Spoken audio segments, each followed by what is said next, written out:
Yeah.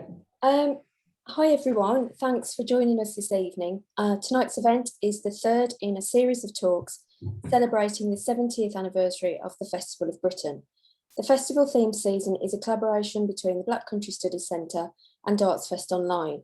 The Black Country Living Museum is currently hosting a mini celebration of the festival, and you can book your visit online now. I will put a link to that in the chat a bit later on. Our speaker this evening is artist Tom Hicks, otherwise known as Black Country Type, and he will be talking about the lasting influence of the festival in the Black Country. If you have any questions for Tom, please use the Q&A box at the bottom of your screens and we'll go through them at the end. And just a little bit of housekeeping, this event is being recorded and it is a public platform, so don't share any confidential information. So thanks very much for that. Welcome, Tom, over to you. Thank you, cheers. Yeah, and I'll just give some housekeeping. I'm in the middle of Wolverhampton at the moment, and there's a lot of seagulls overhead, so it does sound a little bit like Blackpool sometimes. So you'll see what I mean, maybe. So if you do hear any birds, it's not your ears going funny. It's the actual overhead bird population in Wolverhampton. So yeah, thanks for coming to this session tonight. The overall festival series has covered quite a lot of ground already, and some of you might have been lucky enough to go to Jane Webb's talk on the Festival of Britain, which was really comprehensive. I think what was good about Jane's presentation was that it took you through the Festival of Britain exhibition site in a virtual way, and Jane provided quite a lot of information about the origins of the festival and also the displays and the organisation at the festival in London. So what I'll be doing in this session is something rather different, and that's going to be exploring the lasting influence of the festival in the Black Country. The other element to the series is looking at events that happened in the festival in the Black Country itself, so connected events that happened across the region, and that's a subsequent event. So there's still a lot to look forward to in terms of this kind of whole series, really. But mine will be covering the Black Country itself and sort of traces of the festival's influence. So, as some of you may know, the Festival of Britain was organised in 1951. Well, it was actually on in 1951, but it had its roots in the preceding years. And really, it was a festival that was brought together to kind of relieve the post-war tension in the country. It was seen as a way of showcasing the fact that Britain had recovered from the war period. And also to maybe look forward and showcase the expertise and knowledge in the country, but also as a way of projecting an image of Britain to the world. And it included things like national folk art, traditions, the landscape, lots of different elements, really. So what we've got here on the screen at the moment is a festival for the poster for the festival by Abraham Games, who designed a lot of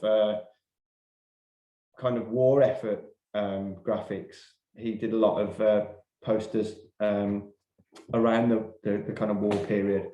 So this is one of his first designs after that period, and it was kind of an optimistic way to reflect the country. So that's that design there. I've got a couple of images which are illustrations of the festival itself, which I think are quite kind of going to be useful for later reference. So what we've got on this slide is in the centre here, we've got the festival hall. So that's the Royal Festival Hall. And then this really dominating kind of building here, and that's the Dome of Discovery. So some of you may have already seen photographs of this. It was a kind of a big deal, really, but I'll talk about that later on. And this image is a view of the festival site at night. So obviously it's kind of a bit, it's taken a few bits of artistic license. I don't think it was lit up as well as this, but it just shows you the expanse of the site. it's on the south bank now, which is where the Barbican is, and the Royal Festival Hall, which you can still see in the middle here, is still there. So that's the only surviving building of the whole Festival of Britain site. And the timing of it really was kind of to tie in with the Great Exhibition, Victorian period. It was kind of to say, well, let's revisit the approach of celebrating Britain and see what we can showcase after the war. And it wasn't just about sort of, you know, showcasing what we can build. It was about the arts, music, architecture. There's big kind of installations about agriculture. So there'd be agricultural machinery. So it was really kind of a really kind of 360 view of the country. For the festival itself, there was a council put together, and that had experts from lots of different fields in Britain advising the festival. So I think the more you find out about it, the more you realise how well put together the festival was, and it's quite different to things like the Millennium Dome and that kind of approach, which seemed to be about building a dome and then deciding what to put in it. This was kind of all thought through as they went along. So what we've got here is this is the Royal Festival Hall itself. I've got this illustration really just to show you some of the main points of the site, but and some of the architectural features which we'll be picking up on later on. This feature here in particular is a repeat pattern of kind of brickwork, and when we look at some of the photographs later, you'll see this influence throughout kind of the Black Country really. And then we've got the dome itself here. Jane, I think, might have picked up on this, but this is concrete with a metal structure, and the metal was manufactured in Tipton. So that was designed by the Horsley Ironworks in Tipton. So, you know, there is a direct link, as well as, you know, some of the influences I'll be talking about in this session. So this part of the presentation is where I'm going to just move into looking at traces of the festival in this region, so in the Black Country as a whole. It kind of ties in with some of my own work, whereas, you know, I spend a lot of time photographing the region, and some of it is existing stuff that I've already taken photographs of. Then others are things that I've taken specifically for this session, and I'll point out what I've been up to. So the first section is just about architecture in the region. So this photograph is of the Lansbury shopping centre, and that was actually built on the festival site. So there was an architectural element to the Festival of Britain. And this was the first pedestrianised shopping centre really in this country. Coventry had planned one previously, but this was the first one to have been built. And this shopping centre still kind of exists in London, but obviously around it everything's altered, because after the festival most of it was demolished. But what we've got here is at the time quite a forward-thinking shopping centre. At that point, most shopping centres had evolved just over the years through town planning, and probably were individual shops, but this was a place where they brought it all together in one centre. So what we've got here is this is an overview of that shopping centre, but also Lansbury as a model town, which was built for the festival. I think if you go back to this image here, you'll see the kind of parallels with the next image. So this is in Castlecroft in Wolverhampton. And what we've got here is a sweep of shops underneath houses. So the idea that you'd have people, you know, living above shops was kind of new, but obviously what it was about was interacting with the community. So people who lived there also worked there.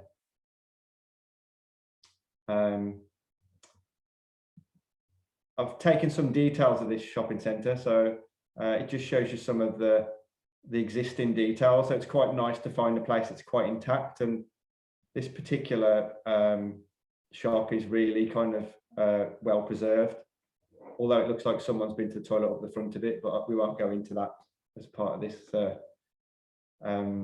presentation. But so this is an example of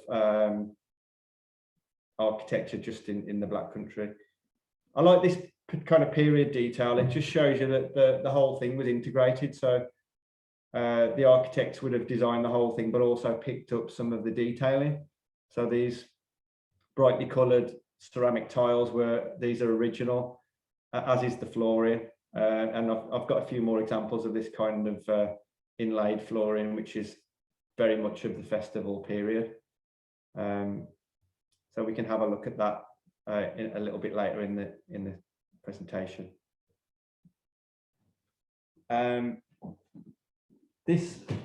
What's highlighted in this particular slide is this use of, first of all, inlaid concrete. So you get this kind of recess on windows, and you'll see this across a lot of the photos we'll look at today. I think there's something quite interesting in how it's repeated across lots of different types of architecture. And what we've got here is a display balcony, really. It doesn't really let people take any weight, but you get the idea that it's a decorative kind of feature. And again, I've kind of picked out, where possible, some of the design elements that kind of still remain. So it's quite kind of incredible, really. We're in the 21st century, and some of this material is still held together. In most places, the handles would have been replaced or whatever, but this is really indicative of that period where Britain was looking at trying to bring itself into the modern era a bit more and project a more modern view of itself. And this kind of pared down design is just one kind of little example of that, really. This next one is kind of a surprise. So we've gone from retail to obviously end of life care. I suppose that's the best way to put it. I've shown these slides to a few people, and I think the one thing people do point out is, although they appreciate the grounds of a place like this, often you don't really look at the architecture, but the architecture in this particular building is very indicative of the festival period. So I think it was worth highlighting some of the kind of details, and you'll definitely see that as we move through. Particularly like things like this detail in here, which I'll show you kind of some parallels in a minute. Richard Twentyman, who's the architect of this building, is pretty renowned, really, for buildings across the Black Country in terms of churches. That was his kind of specialism, really. And a lot of his buildings are kind of amongst the best known buildings and are fairly listed in terms of architectural terms. So there's a lot of his buildings are listed now. So luckily there's some protection over them. So this is just a gate that leads into the one of the gardens of remembrance at the crematorium, but it's just absolutely typical of the festival style. As you can see, it's taped up, which means, obviously I was taking these photographs in the middle of lockdown and had to observe that kind of thing. But obviously, the design itself is really of that period. And there's a lot of use of decorative ironwork, and not just having things as a function, but also actually kind of trying to lift the kind of status of design, really. Obviously, no, crematoriums aren't places that get people go to celebrate, but I think this whole building is kind of a great example of just how architecture moved forward after the festival, really. So architects regionally will have been aware of the festival, and obviously some of them would have visited it, and it did have such a big influence on the way things look, really. again, I've included this really because this is has an echo to the shopping centre in terms of that sweep of architecture. And I think a lot of this new style of architecture was made possible by the use of concrete. In this region, we're well off really for good examples of concrete architecture, particularly Dudley Zoo. Dudley Zoo was one of the first kind of structures where concrete was used in a way that could kind of liberate style and form. Before you couldn't really, before the kind of changes in the use of concrete, you couldn't have this kind of sweeping structure on a budget anyway. And obviously there's kind of there's lots of parallels between this kind of style and some of the curved shopping centres that we'll see. But obviously very different use. Again, I was kind of, when I had a look around Bushbury, I was really fascinated by this kind of star motif. And if we have this is common in Festival of Britain kind of brochures, designs, and the festival itself, but it seems to have been picked up in lots of different ways. And you know, to think that it's actually at a crematorium as well, it's kind of interesting. So if you remember the first poster I put on the screen, that was Abraham Games's design of a logo for the festival. And these stars that we see in this image, this was just one of the pavilions at the festival, and they had this star element all the way through this festival site itself. And it would be on flyers, posters, bus tickets, all sorts of different kind of ephemera really. This is back to Bushbury. Again, you can see those stars there. And obviously, you know, the symbolism of stars at a crematorium and a church is very different to at a shopping centre, but they seem to fit that overall kind of motif and way of decorating buildings. I'll just move through to the next. Again, I am on a religious theme here, so it's not all about religion, this particular presentation, so don't worry, we will be looking at less weighty kind of architecture. But I think, again, I've highlighted this building, which is over in Castlecroft. This is, I think there's something interesting about this in terms of, again, we've got motifs, but also the way that festival design is being applied to lots of different use. So you'll get leisure, churches, schools, all of these kinds of architecture were influenced by the Festival of Britain's kind of approach, really. And this one is very close to the festival itself in terms of date. Again, this one had Richard Twentyman involved, but this was a group effort with 2 other architects. But in terms of design approach, it's taking a more pared down approach to church design than would probably have previously been seen in this area. Again, I think from this image, this is a side view of it. You can see the use of the kind of inlaid windows again, like the concrete inlays. And this is pretty true to the original design, really. It's had a few additions, but I think it's kind of a really nice example of that period of architecture.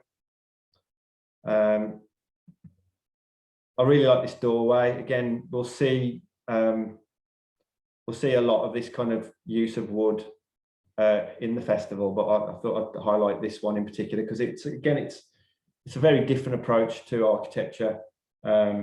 Churches traditionally would have been stone or kind of fairly austere, or maybe kind of fairly imposing buildings, but this kind of festival architecture kind of almost like softened it and livened things up a bit, really.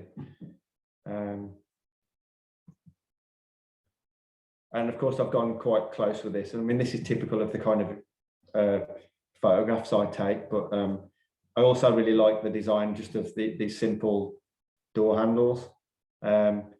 church doors traditionally, again, were fairly kind of elaborate. You might have a heavy door handle on it and a big key that, you have to kind of turn around with a few people turning it. But this is very kind of understated, and again, design conscious, really. Potentially, I'm not sure, but I imagine a lot of the lockworks would have been made locally. A lot of this kind of architectural ironwork would have been made in this region anyway. Willenhall in particular, would be a good lock centre, so I'd imagine some of it would have been made across in Willenhall. So we're going from a religious building to, I wouldn't say the complete opposite, but this is a very different kind of building. I spotted this years ago. This is way before I even was asked to do the talk tonight, but I think this is an amazing building, and I think it's incredible that it's still fairly much intact. And the more you look at it, the more you see that it's a really great example of an intact dry cleaners. I'll probably getting a bit too excited than I should about this, really, but I think this is such a lovely building. I think it could do with protecting, really, before somebody buys it and turns it into I don't know, an off license or something like that. But so again, we've got here is some details. I did get some funny looks taking these pictures because it was a Sunday and I just took them through the glass. Generally, I'd like to speak to the people who own the buildings, but when I took this, it was a case of just recording it when I was on the spot. But I just love the fact that it's intact. Again, you can see parallels with the door, with the wood here, and the doors on the church hall. Just so that kind of linear wood design is kind of common across festival buildings. And really, apart from the machine here and perhaps the clock, this could be directly from the 50s. What this slide's showing is this was part of a cafeteria at the festival site, and it had this kind of you would call it crazy paving or kind of marble effect floor, but that kind of inlaid floor started to be used across retail and shopping centres and all kinds of settings, really. And you still see it now and again. I've found a few examples, but obviously there are a lot more around. So the Rocket Cafeteria was obviously an eating place on the festival site, and obviously again the influence of that kind of design, you can see that as we move through. So if you look in the foreground of this photograph, you can see that exact kind of flooring, and again these tiles are really of the time. They're kind of dynamic, and it's about really having a bright and cheerful approach to architecture. This one's over in Chapel Ash in Wolverhampton. This is just an empty shop, but again, I think there's something interesting about the way, instead of having a flat frontage of a shop, it's recessed, so it creates some kind of different dynamics to just having a flat shop window. Again, all the tiles on the edges of it here were of that period. So it's taking a look at surface pattern and design, and I'll pick up on that a little bit as we move through the presentation. But again, it was looking at new approaches to design, not just huge buildings, but also the details of the buildings.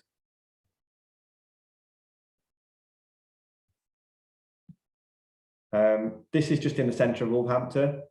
Again, it's just a little detail, but actually you get quite a lot from this image. You've got these tiles here, which are all original, and then these columns, which they betray that kind of 50s approach. Again, most people probably, when they're doing the shopping, they just walk straight through this and don't even think about the age of the kind of detail in here. But that's part of my approach, really, in terms of photography. It's about showing the layers in cities and towns, and I think the Black Country is really fascinating because you can see all the different time periods. if you go to a place like Bath, you know, that's common, but you know, a lot of it was sort of built all at the same time or developed on a kind of a grand plan, whereas areas like the Black Country have just kind of like developed and emerged and evolved, and town planning has had different phases. So it's kind of interesting to see this kind of 50s approach next to, really right next to a kind of a 60s shopping centre. This building it's a huge building, and this is in Brierley Hill. It's part of the Civic Centre. And if you go past it, I mean, a lot of people probably go through Brierley Hill to get to the Maryhill Centre. But it's the Civic Centre in Brierley Hill is huge compared to almost the status of the town. And I think what happened really was that the Brierley Hill had its own civic authority and funding, and had its own ambitions, but eventually it was kind of overcome by Dudley as a big metropolitan borough. So, but the building itself it has got some great examples of again that festival style, including this inlaid window approach. These windows are brilliant. I kind of think I'm probably making this up, but they look a little bit like chains, and I don't know if that's because it's to symbolise being locked up in Brierley Hill Police Station, but I probably just made that up.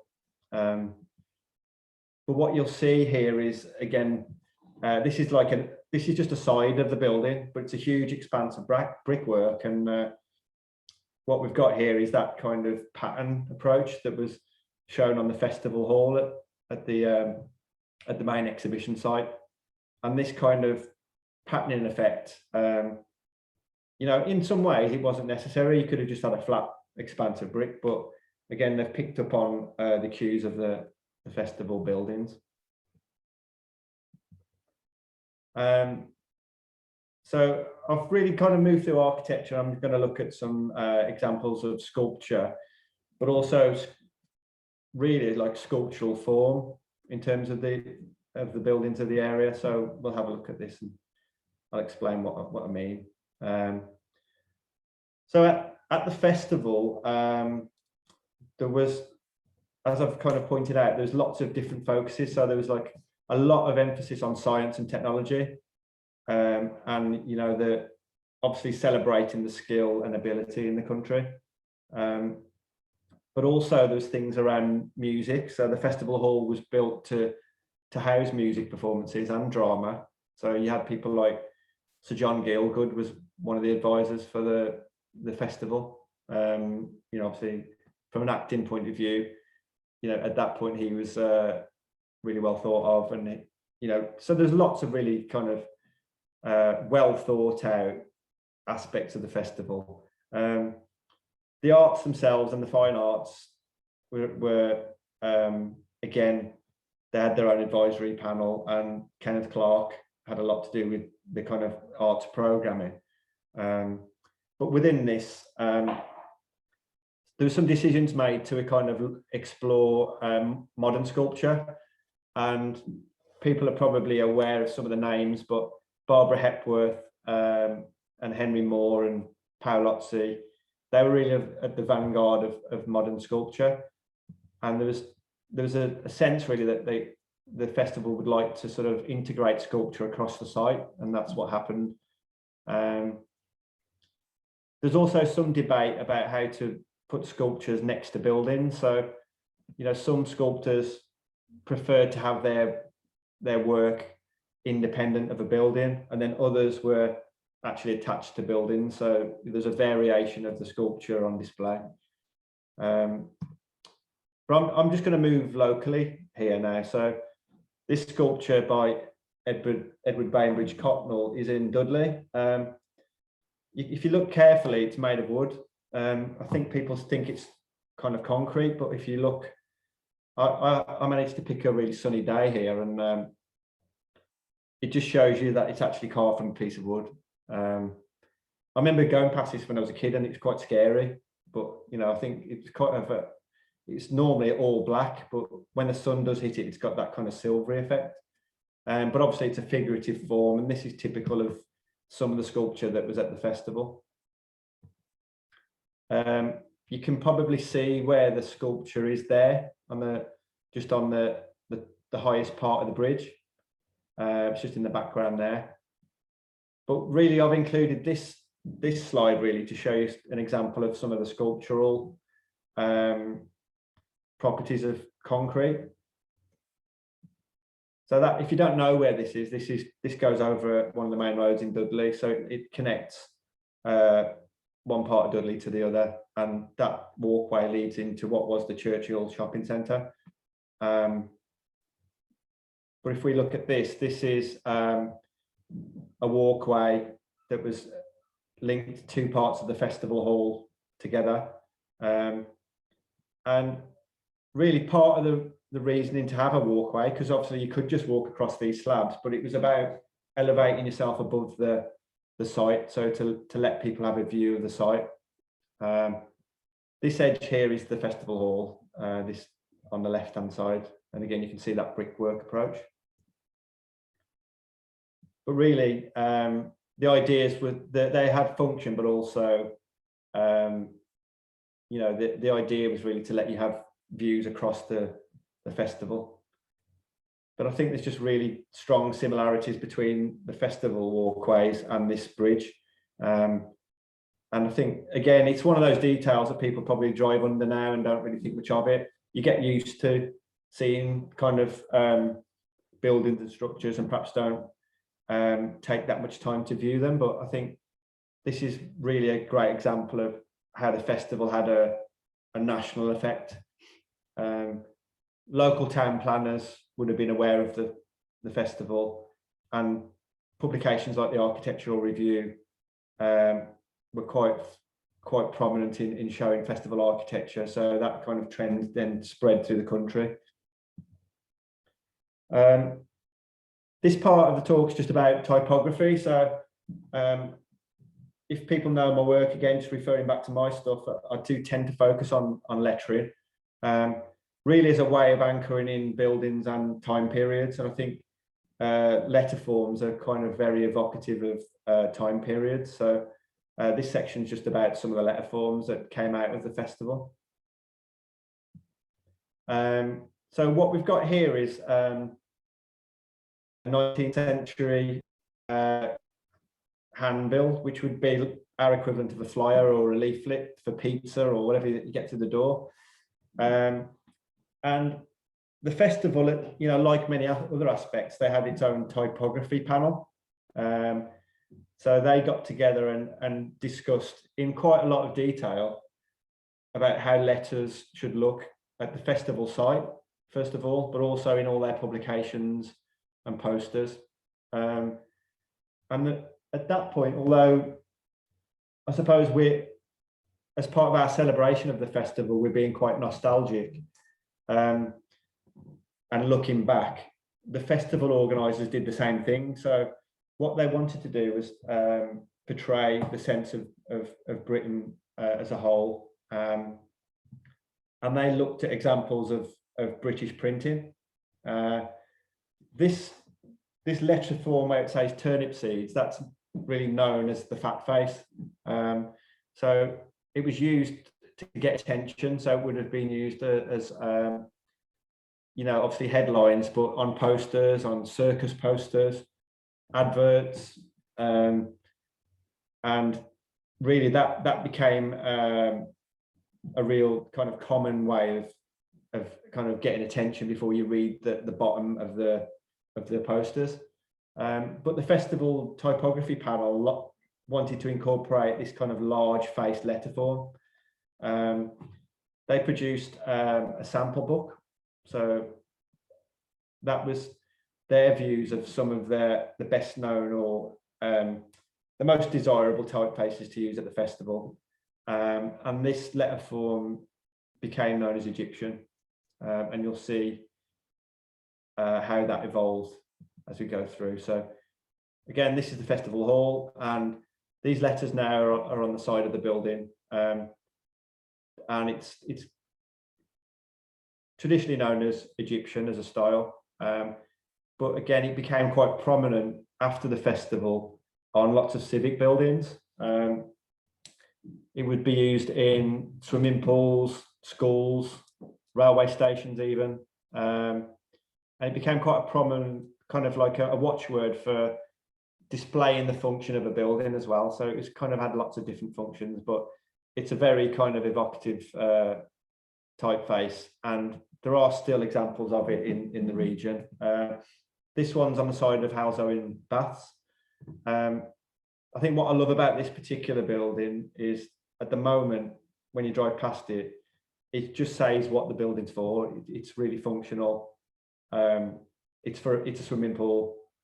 We're going to just put the words pool on it. I know that it's being refurbed at the moment, so I imagine that they might take this off and put Halesoe in swimming baths or Halesoe in leisure centre. But really, I think this kind of approach, it gives people a bit of credit. You know, if you're in Halesoe and you see that there's a pool, you can work out that it's the Halesoe pool. I think there was a pared down approach here that was quite nice. This is the same kind of letter form, but this is just on a shop in Lye, Stourbridge. It's no longer used as a shop as far as I can work out, but it's still got the same traditional shop format. And again, you've got that wood approach. So as we've seen on doors and churches across this presentation, that kind of wood design is fairly prominent. This is just reverting back to the festival. This again is the Egyptian style, but it's a little bit more elaborate. So it was this was for a pavilion called the Lion and Unicorn, which was about celebrating a lot of things about Britain in terms of crafts, agriculture, but they wanted to give the typeface a more traditional twist. So it actually looks like a more sculptural version of it, but the outline from a distance is exactly the same as something like this. This is just up in West Brom.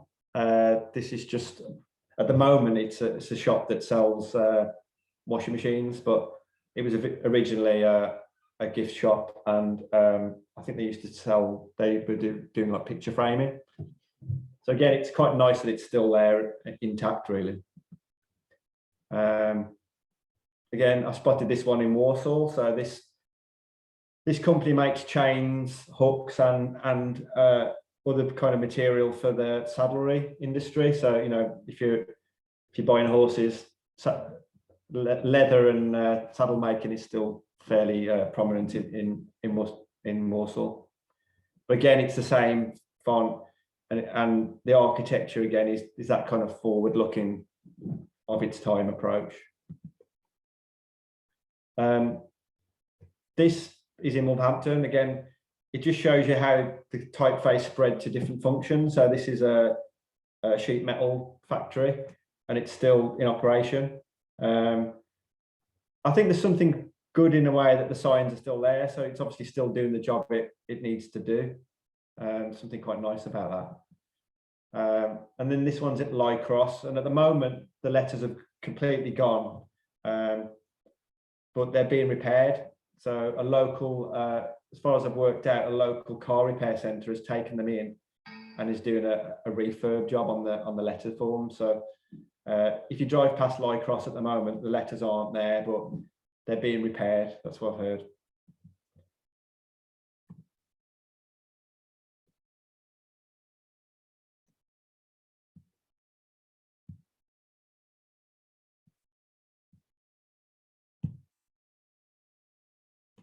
Okay, this section I'm just going to move through.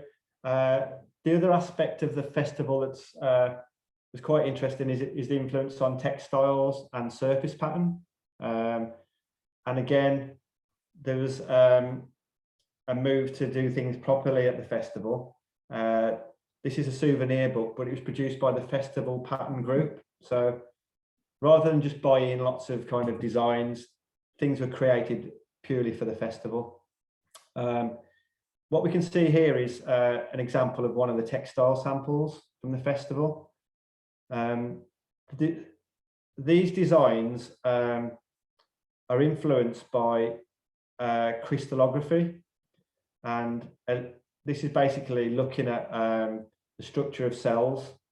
So it links art and science together. So some of these were how cells look underneath the microscope, and there were things for like insulin and stuff like that. They'd look at the cell patterns and then transfer them into a repeat pattern. So again, these are just all kind of variations on that crystallography cell theme. But this then took root in textile design across the country, but also things like tiles and tabletops, all sorts really.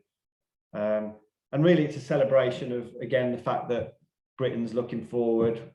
We're drawing upon technology for our visual culture, as well as curing illness. So there's kind of a really interesting intersection with art and science, and I think it's one that still exists. Art and science are really interlinked, although the current government probably doesn't really see the arts as being connected to science in any way. Artists and scientists still see that value. This is a building in Brierley Hill. It's just on a main road. It used to be the main offices for an engineering firm. But what it's got is a really great example of this, the influence of how the sciences came together on textiles, but this one is more of a mosaic feature. So again, this kind of cellular design is directly influenced by the kind of work of the festival. And again, we've got an intact door, which is really kind of nice to see. One of the handles has disappeared, but it's not surprising. Metal's got its value. But I think you can just see direct correlation here between these kind of cellular forms and the textile forms that the festival developed. Again, this is just on a main road in Brierley Hill, so if anyone wants to see it, they can go and have a look or give me a shout and I'll tell them where it is. I'm just going to touch upon design generally at the festival, as well as the buildings and exteriors. There was lots of interior work done, so and obviously people needed to sit down, so there were a couple of prominent British designers who were asked to design furniture. So Ernest Race designed this one, and again we've got use of ironwork, but also there's a nod to kind of the atomic age with the round feet of the chair. And then we've got Robin Day, who did a lot of work on the festival. So he did seating for across the festival and the festival hall. But these are up in Sedgley, and I just thought these are worth looking at in terms of, again, that structural ironwork. These are a great example of that kind of influence. Overall, the 50s in lots of different fields was influenced by the idea of space and exploring space, and obviously that decade did look at satellites and kind of putting probes out there. We still hadn't put anyone on the moon, but obviously the Russians were starting to crank up their kind of space exploration, as well as the Americans. And I think the fascination with space kind of did go into technology and architecture in a really big way, and you'll see that. This is the Dome of Discovery again. At the time, it was like the biggest kind of concrete dome in the world, but again, it's influenced by ideas of space, but also things like telecommunication. The structure on the right is the Skylon, which was a freestanding sculpture, really, although it's supported by wires. Again, that's linked to kind of scientific discovery and a mood to kind of reach for the stars, really. So this building here is in King Twynford. Hopefully people might have seen it. I took this when it was in between ownership, so it's the most minimal you're going to see it, really. But what you'll see is obviously the direct influence again of dome structures. It's a fantastic kind of building in its own right, really. But it's a concrete dome for a roof. The details here, again, they're decorative, but they're linked to that kind of science and streamlined approach that, you know, was also there in the Art Deco period, but it started to then, you know, build again in the 50s. Again, this is Tanzan Place, which just sits behind the round building. And again, it's an example of that kind of use of concrete and the sweeping structures of concrete. And then this is just behind the shopping centre, but again, it's showing you the possibilities of freestanding concrete, and also some really nice decorative ironwork that's just still there. Again, this is still Tanzan Place in Kingswinford, and you've got that pattern design that's all through, you know, festival influenced buildings, really. And then this is the front with the overhang and that kind of sweeping statement of a building. These tiles are still intact, but again, it's that how pattern design starts to come into architecture. I think it's just, these are brilliant. Again, it's lucky they're intact, but there's something really kind of pleasing about these kind of designs, and the fact they're different, and they're just kind of, they're only like a small section of a wider scheme of the building, but I think that it's just a really evocative design, really.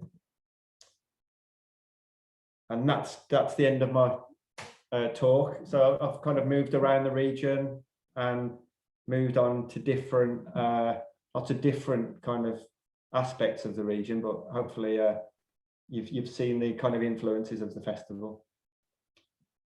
And hopefully I've got a bit of time for questions and any kind of feedback. Thanks, Tom. Yeah, there are a couple of questions. Jason asks, do you think that the Black Country was more influenced by the festival than other parts of the country were, or could it be that the influence is still visible in the Black Country because the region hasn't been developed as other areas? Yeah, I think it's probably more the latter. I think it did spread throughout the country, and there's some great examples. It's a mixture, really, because there's some great buildings that have gone as well. So like Bushbury Baths was a fantastic building. Yeah. There's the retail market in Wolverhampton was an amazing building, and Jane Webb is going to be talking about that in one of the later sessions here, but that was a great example of a festival of Britain building, really. It depends on the councils. Some councils just don't really view architecture as being important, and also they see it as standing in the way of progress. So yeah, you know, that's why the market's probably got flawed, because they thought what we'll do is do something new here. But what's actually happened in Wolverhampton is that land's been empty for like almost 10 years.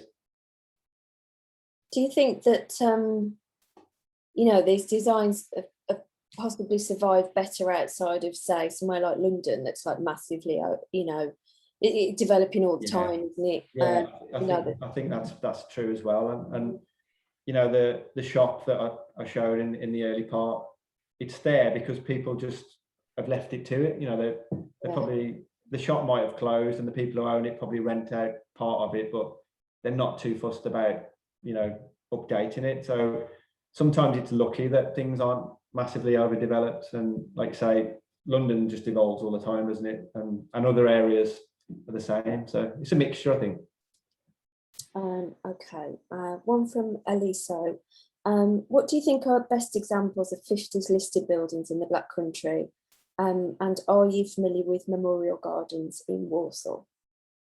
Yeah, I've been to the one in Walsall. Yeah, and I was thinking about including it in this talk, but I just didn't get the chance to go over and photograph it. Yeah, I mean, I think the retail market was one of the best. You know, it's a really kind of a big loss. But I think I've tried to cover some of the main ones in this this presentation. These are the ones that I'm aware of in terms of festival style. But with retail, there's lots of shops. You know, there's quite a few shops in Wolverhampton that I didn't include. So it's a really a case of keeping an eye out, I think, with festival style buildings in this region, rather than being able to point to one that's, you know, oh, that's fantastic. There's not like a huge example anymore, really, that's still in place. Okay, one from Ed. There are some 20-man designed pubs in Wolverhampton. Are there any surviving interiors?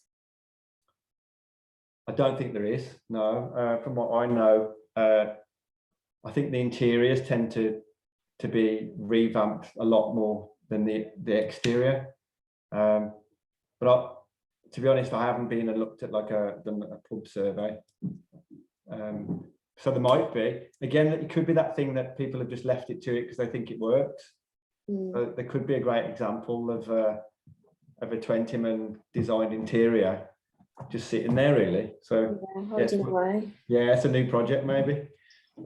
See, no one is ever going to look at their environment the same again after this talk.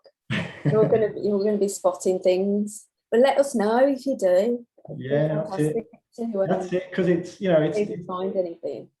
Exactly, because the Black Country Museum, part of why they're doing this really is they're focusing on the 1940s to the 60s now, and beyond that. So, you know, traditionally the Black Country Museum's been about the Industrial Revolution, but now they're looking at this modern era.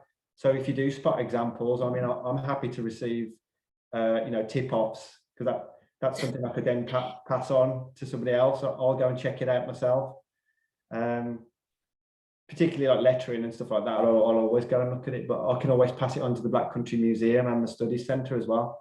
Yeah, they need to keep this stuff alive, don't they? Because I think nobody's an expert. Do you know what I mean? I think it's people. There's lots of people who've got enthusiasms for this stuff. So, you know, if people do know of great examples, then yeah, send them through. Yeah, that Egyptian font. Oh, yeah. Absolutely love it. There's a lot of stuff on houses. You know, you'll get like a balcony with like an overhang and like iron supports. There's a lot of houses in the region that have still got that kind of style. Yes. I mean, there are loads of churches as well. I just didn't want it to become too much like a songs of praise kind of vibe to it, really. But lots of the churches in this area, you know, of either Festival of Britain or influenced by that. And I suppose the biggest one is like Coventry Cathedral, the way they revamped Coventry Cathedral, that influenced church architecture massively. But you know, there are some great churches in the region as well that are probably worth investigating. Yeah. Jen's just put a question up. You featured quite a few churches. Why do you think this style took hold in ecclesiastical architecture? Difficult to know, really, but I think the budgets probably might have been a factor because they were cheaper to build in that way, and it was post-war. Although the church is never short of money, I suppose. Yeah, I think part of it might have been kind of just the civic architecture of the time. You know, they were trying to look at civic architecture in a new way, and you know, sometime after the festival was the new towns. Yeah, so there's like places like Telford and Basildon and places like that, which were like developed as, you know, let's design a town from scratch, which never really happened in this country. I'm not sure why it took hold so much with the church, other than maybe there was a move to try and update the outlook of the church as well as other aspects of British life. I think that was probably a big factor. Yeah. Okay, any more questions for Tom before we go? We're all right for a few minutes if anyone's got anything. Anything else you want to add, Tom? I'd like to say thanks for asking me. It's been really interesting, because a lot of what I do is about looking at buildings from a different point of view, really. And I think focusing on one time period has been really interesting. But in the absence of a festival map of the region, it's been a lot of kind of primary research, I suppose you'd say, you know, going around on my bike or driving around and seeing what I can spot. And just by coincidence, I've got some examples already. But I think, you know, with like lots of different time periods, I think there's lots of offshoots that people can do. And I think that just going back to the Black Country Museum and the Studies Centre that's connected to the Black Country Museum, I think there's loads of scope for people to raise ideas and or show examples. So if I've missed any, and I'm sure I have, because it's such a big area, yeah, it'd be great if some new ones pop up that people haven't really looked at. Yeah, let us know. It'd be really interesting to see those. Excellent. But those parallels between, I mean, the design of that bridge. In Dudley. Yeah, it's virtually identical. Yeah, see if we can get back to it. I mean, you know, I'm going to be noticing stuff like that now all the time. Yeah, it's like they used it as a blueprint almost. Yeah, that one. Yeah. Yeah. I mean, it's exactly the same. It's incredible. Yeah, but and you know, I think. Yeah, but the idea was that, you know, it's about making Dudley a place to spend time in, rather than like, you know, bridges were functional most of the time, but this is to kind of let you go above it, and there are good views on the top there. Yeah, that was possibly the function of it, you know, to try and just change the feel of the town. Yeah. and just a comment from Caroline. School staircases also use the iron balustrades and granite steps. Woolworths store was also very 50s in its day. Yeah, definitely. Yeah. Yeah. I remember, I think I've my age group, I went to primary school that was definitely still had those influences as well. In particular, schools were designed with craft in mind. So all the like the curtains in the schools were designed by textile designers, and they would have been commissioned to do it. And the architecture was very well thought out. Whereas now there's a kind of a generic approach to it, you know, and perhaps not that inspirational, really, you know. Yeah, we need to bring that back, don't we? Yeah, definitely. Yeah, I mean, I think things like sculpture was quite popular in schools as well. You'd have like installations inside the schools and on the front. There's a big mosaic at my school, and it was done, you know, done locally, but also the fact that you have a kiln at your primary school. We had like a ceramic kiln that you know, you could make pottery and fire it at school. Now you can't do that now, and that wasn't like, I didn't go to Eton. I went to school in Dudley, you know what I mean? But the arts, you know, I'll probably get on the soapbox a bit, but the arts were very well thought of and seen as part of a child's progress, you know. Yeah, you're right. Well, lots of thank yous, Tom. You know, clearly everyone enjoyed it. I certainly did. It's always a pleasure. Thank you. Having you speak for us. You know, topics are always like mega interesting. And those comparisons are just, yeah, as I say, none of us will ever look at our environment the same again, I think. Yeah, I'll have a look at the chat afterwards. I haven't been able to look at it while we'll send you a copy, yeah, for sure. Yeah. We do have another Festival of Britain talk. It's next Thursday, the 22nd of July, and that will be with Dr. Jenny Gilbert and Simon Briarcliffe on how the festival was celebrated in our region. But before then, we do also have a Yamcams book launch event on Tuesday, the 20th of July. Again, it's with the lovely Tom Hicks, and both events are free and can be booked through Eventbrite. So we hope to see you there. Thanks for watching. Have a great evening. Bye. Yeah, thank you.